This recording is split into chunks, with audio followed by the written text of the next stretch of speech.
कभी उन नूर को मनाना कहाँ तक दुरुस्त है, जिसे बहुत लोग बिदअत व शिर्क कहते हैं। अल्लाह अज़्ज़ा वजल का सबसे बड़ा नेमत हम पर क्या है, कौन है? बिस्मिल्लाहिर्रहमानिर्रहीम। अस्सलामु अलैकुम वरहमतुल्लाहि वबरकातुहू। दोस्तों, उम्मीद है आप लोग खैरियत से होंगे। आज की इस वीडियो में हम आपके सामने बताएंगे कि रबी उन नूर को मनाना कहाँ तक दुरुस्त है, जिसे बहुत लोग बिदअत व शिर्क कहते हैं। तो आप लोग वीडियो में पूरी तरह बने रहें और दलील के साथ अपने ईमान को रोशन करके जाएं।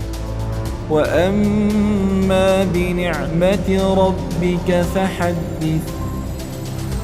पूरा कुरान करीम एक नाते मुस्तफ़ा है जो तारीफ़ों से भरा है, हुज़ूर सल्लल्लाहु अलैहि वसल्लम की तारीफ़ों से भरा है।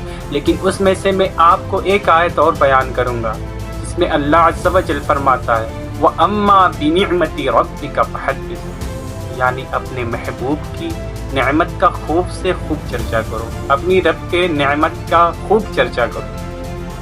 अल्लाह अज़्ज़ा वजल का सबसे बड़ा नेमत हम पर क्या है, कौन है? हमारे आका सल्लल्लाहु अलैहि वसल्लम, ताजदारे ख़त्मे नबूवत, ताजदारे रिसालत हम पर सबसे बड़ी नेमत है जो अल्लाह ताला ने हमें अता किया। अल्लाह का लाख लाख शुक्र है। और हमारे प्यारे आका ताजदारी रिसालत ख़त्मे नबूवत सल्लल्लाहु अलैहि वसल्लम ने खुशी का इजहार कैसे किया? आप सल्लल्लाहु अलैहि वसल्लम पीर के दिन रोज़ा रखते थे। आप सल्लल्लाहु अलैहि वसल्लम से सहाबे कराम ने पूछा कि या नबी, आप पीर के दिन रोज़ा क्यों रखते हैं? तो आका सल्लल्लाहु अलैहि वसल्लम ने बताया कि इस दिन मेरी विलादत हुई थी। सिर्फ यहीं तक बात ख़त्म नहीं होती, बल्कि अंबियाए कराम ने भी अपनी विलादत का जिक्र किया है, अपनी विलादत पे खुशी का इजहार किया है। कुरान में आयत है वस्सलामु अला यौम वलिदतु व यौम अमूतु व यौम अबअसु हय्या। सूरह मरियम आयत नंबर 33। मुझ पर सलामती है जिस दिन मैं पैदा हुआ, मुझ पर सलामती है, सलामती जिस दिन मैं पैदा हुआ, वफात पाऊंगा और जिस दिन दोबारा जिंदा उठाया जाऊंगा। यानी विलादत का जिक्र और उस पर सलामती बयान करना खुद कुरान से साबित है। तो सैयदुल अंबिया सल्लल्लाहु अलैहि वसल्लम की विलादत का जिक्र करना और उस पर खुशी मनाना कुरानी तालीम है। हमें कुरान से ये सबक मिलता है ईद मिलादुन नबी पर खुशियाँ मनाना, इजहार करना। लेकिन कुछ लोगों को मिर्चियाँ लगती हैं, कुछ लोगों को जलन होता है, वही इब्लीस वाला रवैया करते हैं इस महीने में भी। तकलीफ तो होती है, बहुत तकलीफ होती है।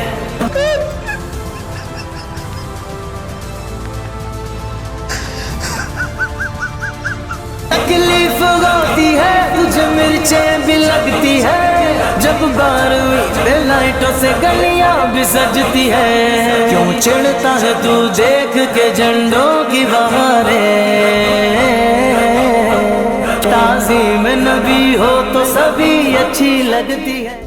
आप कहते हैं ये फजूल खर्ची है, घरों पर चिरागा करना, गलियों को सजाना, घर पे झंडे लगाना, जुलूस निकालना, गरीबों को खिलाना, लंगर खिलाना, ये फजूल खर्ची है। आप कुरान की वो आयत उठाएं और देखें फजूल खर्ची क्या है। सूरह बनी इसराइल आयत 26-27 नंबर पे अल्लाह ताला फरमाता है फजूल खर्ची वो है जो गुनाह में खर्च हो।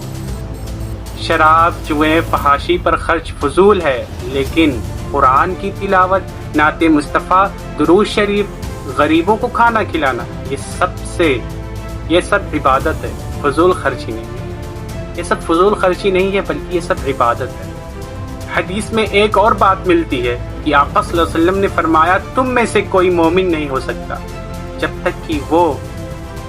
तक कि मैं उससे, उसके वालिद, उसके औलाद और तमाम इंसानों से ज़्यादा महबूब ना हो जाऊं। सही बुखारी व मुस्लिम में यह बहुत मशहूर हदीस है, आप लोगों ने कई दफ़ा सुना होगा। जब मोहब्बत ईमान का हिस्सा है तो उस मोहब्बत का इजहार सबसे बेहतरीन मौका विलादत मुस्तफ़ा है।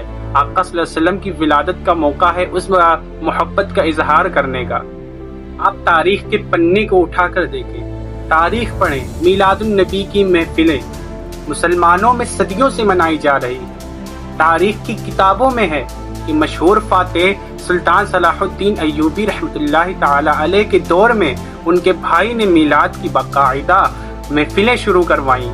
उस वक्त के बड़े उलमा उस अमल को सराहा, اگر یہ شرک ہوتا تو علماء فوراً روک دیتے۔ اعلیٰ حضرت امام احمد رضا فرماتے ہیں، نثار تیری چہل پہل پر ہزاروں عید ربیع الاول، نثار تیری چہل پہل پر ہزاروں عید ربیع الاول، سوائے ابلیس کے جہاں میں سبھی تو خوشیاں منا رہے ہیں، سوائے ابلیس کے جہاں میں سبھی تو خوشیاں منا رہے ہیں۔ بھائیوں اور بہنوں، میلاد مصطفیٰ صلی اللہ علیہ وسلم اللہ کی سب سے بڑی نعمت ہے۔